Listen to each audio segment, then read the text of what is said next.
Halo, assalamualaikum. Welcome back to my channel. Ketemu lagi dengan aku Irestia. Dan di video kali ini aku akan ngebahas tentang sumber penghasilan.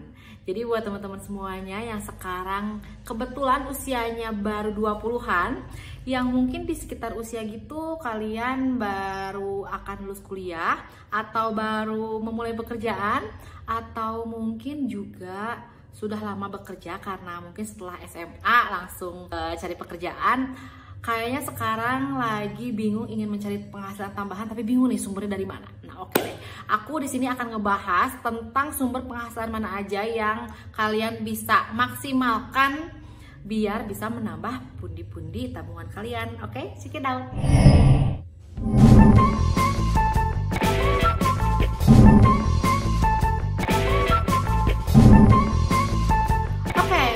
Panjang lebar prolognya. Jadi sumber penghasilan yang paling realistis buat teman-teman semuanya sekarang berusia baru 20-an adalah dari freelance. Kenapa aku menuliskan freelance di urutan pertama? Karena biasanya di usia segini teman-teman belum memiliki pekerjaan yang tetap, entah karena alasan masih kuliah ataupun memang belum mendapatkan pekerjaan yang sesuai dengan passionnya dalam jangka waktu yang lama.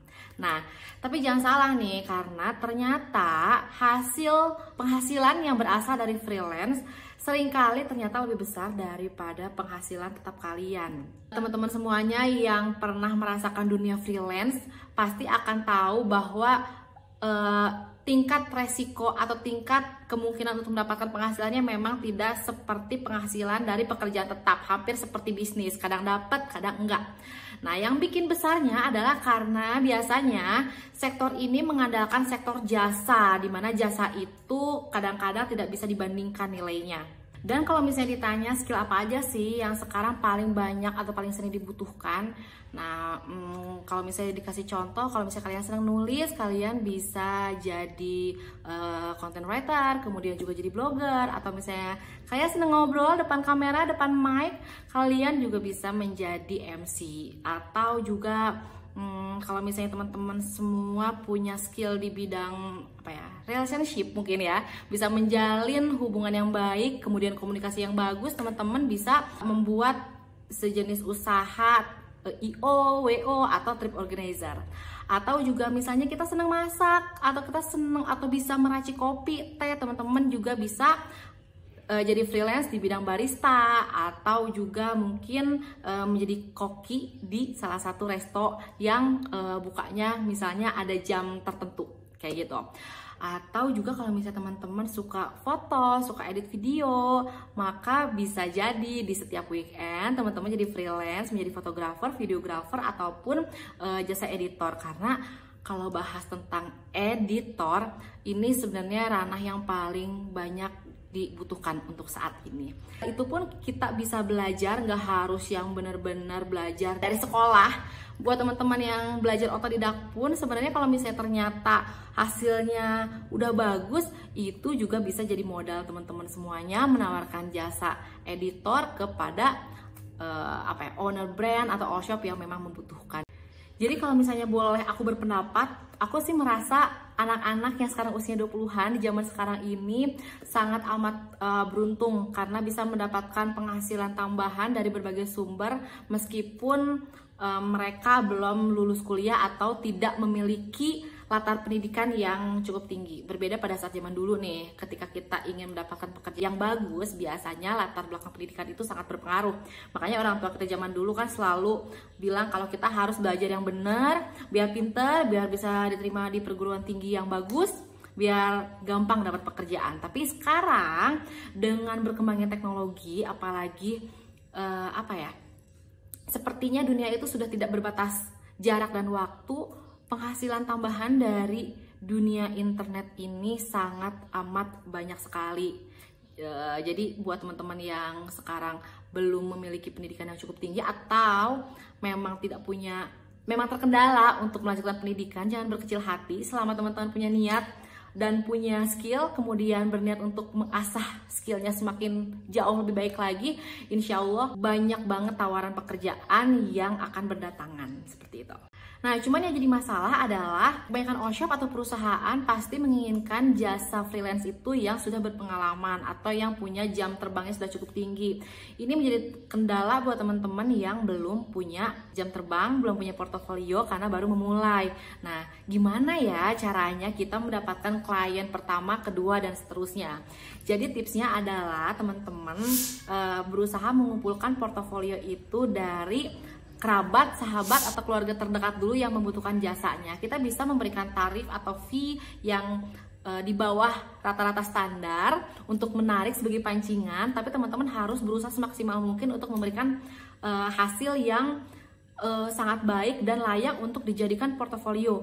Nah, ketika teman-teman sudah punya portofolio yang banyak, nggak sampai berhenti di situ, karena orang-orang tidak akan pernah tahu nih teman-teman punya portofolio yang banyak kalau teman-teman tidak menawarkan diri dan tidak jemput bola istilahnya.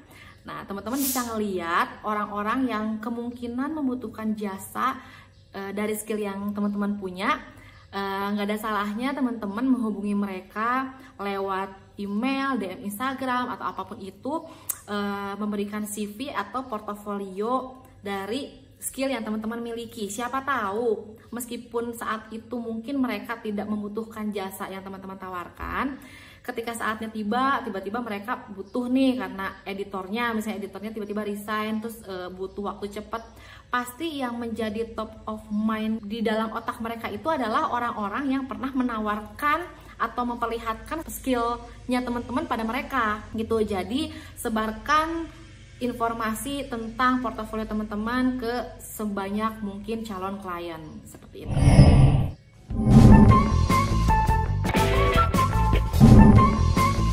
Oke, sumber penghasilan yang kedua adalah penghasilan tetap. Kenapa aku mengurutkan sumber penghasilan tetap jadi yang kedua? Karena sekali lagi ini adalah sumber penghasilan realistis di usia 20-an. Jadi meskipun teman-teman sudah memiliki cukup banyak penghasilan dari freelance misalnya, karena sifatnya itu kadang ada kadang enggak itu tadi, ada baiknya teman-teman tetap memiliki pekerjaan utama yang bersifat tetap, dan artinya teman-teman memiliki gaji tetap bulanan setidaknya untuk mencukupi kebutuhan hidup sehari-hari, sehingga penghasilan dari freelance ini yang teman-teman jadikan untuk tabungan atau untuk untuk invest atau modal bisnis kalau misalnya teman-teman suatu saat ingin punya bisnis seperti itu. Jadi mumpung masih muda, jangan pernah mager atau malas sedikit pun. Gunakan waktu semaksimal mungkin untuk bisa mendapatkan pekerjaan tetap sekaligus pekerjaan sampingan sebagai freelance.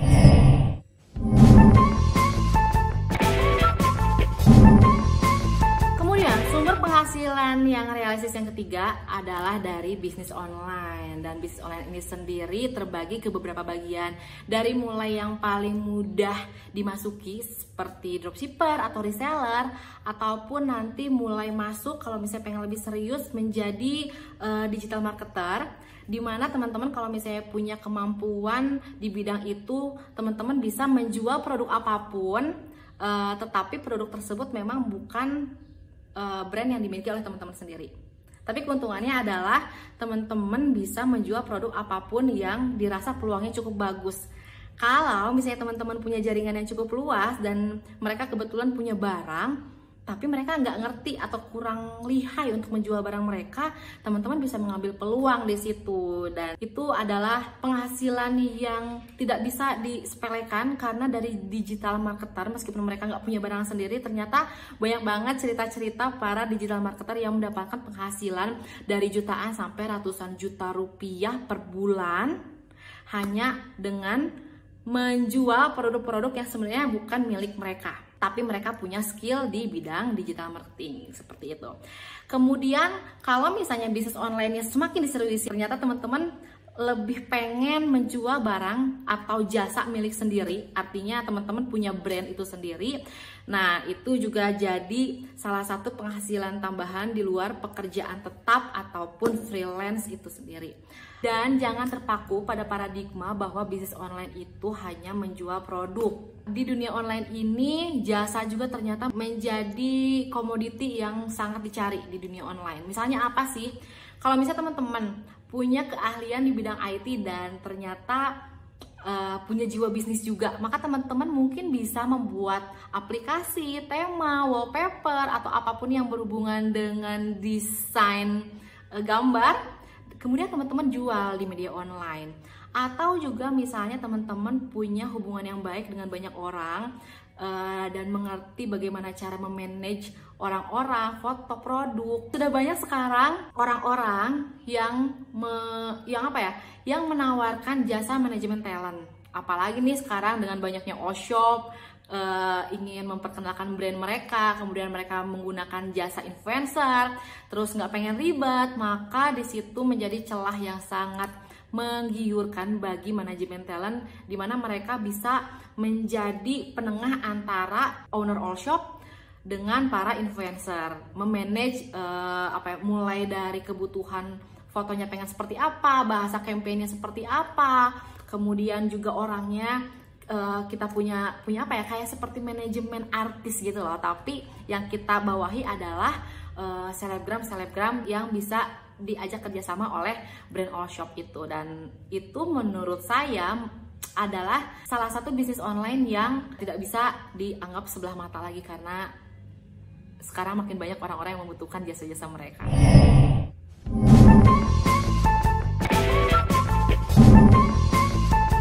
Kemudian sumber penghasilan yang realistis di usia 20-an yang sekarang lagi hype banget. Kayaknya semua orang sekarang cita-citanya menjadi konten kreator. Terlihat seperti mudah, padahal sebenarnya ketika kita fokus itu lumayan berat dan sulit. Kenapa? Karena kita harus konsisten. Kemudian kita juga harus menentukan personal branding kita itu ke arah mana nih. Soalnya kalau misalnya kadang mengarah ke A, kadang mengarah ke B, orang justru tidak akan melihat kita sebagai sesuatu yang unik. Nah, buat teman-teman yang mungkin senang nulis, teman-teman bisa menjadi konten kreator, menjadi seorang blogger. Atau kalau misalnya teman-teman suka ngomong, lancar komunikasinya, teman-teman mungkin bisa menjadi YouTuber. Teman-teman yang senang foto, teman-teman yang senang OOTD mungkin bisa bereksis di media sosialnya dan siapa tahu menjadi influencer di Instagram, atau seneng di TikTok juga bisa. Nah, cuman sekarang gini, ketika kita membahas tentang konten kreator, sebenarnya kita tidak melulu harus menampilkan visi kita. Menjadi konten kreator itu tidak harus selalu kita terkenal dengan wajah kita. Ada banyak konten kreator yang memiliki penghasilan sangat banyak tanpa diketahui identitasnya sama orang-orang. Contohnya apa? Misalnya kita membuat akun gosip. Akun gosip ini sebenarnya pinter, Kak. Mereka cerdas membaca karakteristik orang-orang Indonesia yang seneng sama gosip-gosip, dan mereka menginvestkan waktu mereka untuk mengumpulkan konten-konten yang disukai. Nah, pada akhirnya ketika followers mereka sudah banyak, kemudian juga fans fanatik mereka sudah terbentuk, dari situlah mereka akan mendapatkan penghasilan. Kenapa? Dari sponsor. Meskipun kita berarti nggak tahu kan pemilik akun tersebut siapa.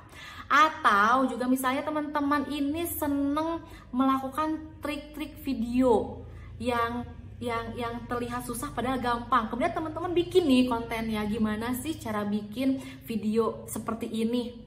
Nah, teman-teman bikin kontennya tuh tidak perlu harus ada muka teman-teman di situ kan gitu. Terus lagi kalau teman-teman senang masak, teman-teman bikin konten di YouTube gimana cara memasak A, B, dan C yang langsung full ke bagian masaknya, nggak usah muncul. Nah, itu juga bisa. Jadi tidak selalu konten kreator itu harus berada di depan kamera. Kalau teman-teman merasa canggung ngomongnya, itu bisa pakai voice over, atau misalnya kita juga ya udah, kalau kebetulan konten-konten kita tidak membutuhkan muka kita di sana, tetapi bisa menyampaikan informasi yang dibutuhkan atau disukai sama penonton, kenapa enggak? Jadi buat yang minder-minder pun bukan berarti kalian tidak bisa menjadi konten kreator. Karena bahkan kalau misalnya teman-teman ingat nih, seorang Arif Muhammad pun dulu jauh sebelum dia dikenal menjadi seorang Arif saat ini, dia sudah terkenal dengan identitas pocongnya yang tidak diketahui oleh siapapun, tapi dia disukai oleh banyak masyarakat, sampai bukunya begitu laris di pasaran. Nah, tapi kalau teman-teman memang seneng eksis di depan layar dan senang popularitas, Ada baiknya teman-teman mulai memikirkan tentang personal branding, karena personal branding ini tidak hanya semata-mata teman-teman harus tampil bagus secara fisik, secara visual, tetapi personal branding ini bagaimana teman-teman diingat sebagai apa di mata para follower atau subscriber, seperti itu. Nah, jadi dua hal yang terpenting menjadi content creator adalah konsisten dan memiliki personal branding yang kuat gitu. Keuntungannya buat para konten kreator yang mungkin secara visual dikenal oleh masyarakat, mereka bisa mendapatkan penghasilan tambahan di luar iklan atau biaya sponsorship. Katakanlah mereka bisa mendapatkan job endorsement, kemudian juga menjadi speaker atau menjadi tamu undangan di acara-acara tertentu kayak gitu. Dan itu kalau misalnya semakin tinggi engagement antara follower atau subscriber dengan konten kreatornya, maka fee-nya juga bisa dikatakan luar biasa menggiurkan.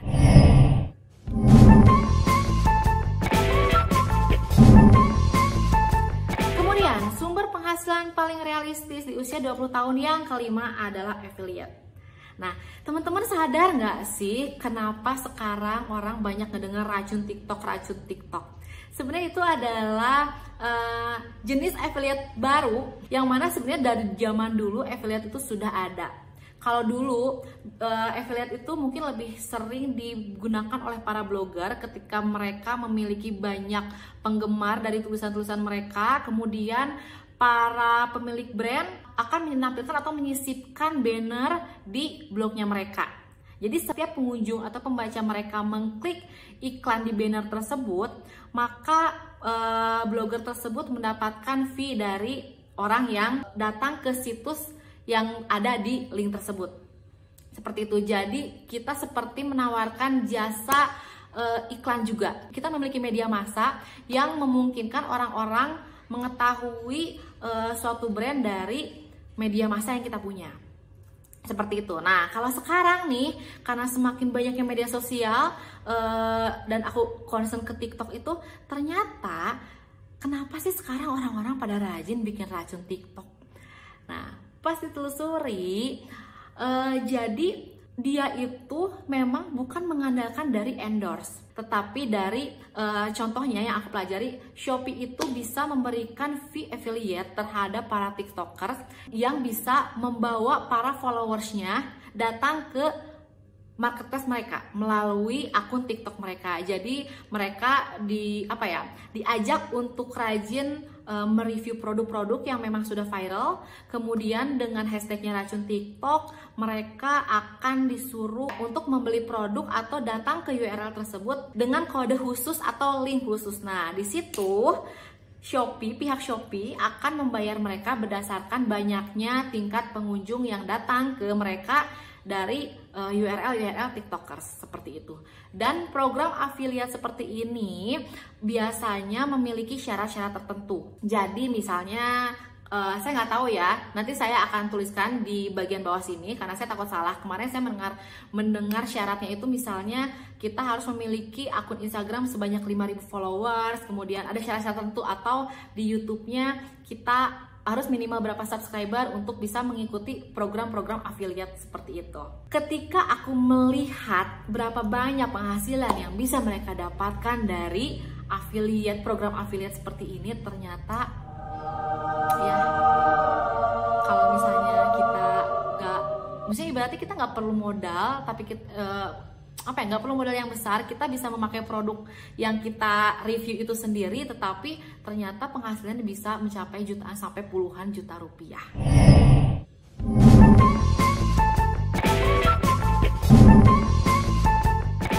Oke, dan sudah sampai di sumber penghasilan yang paling realistis terakhir yang kepikiran sama aku adalah investasi.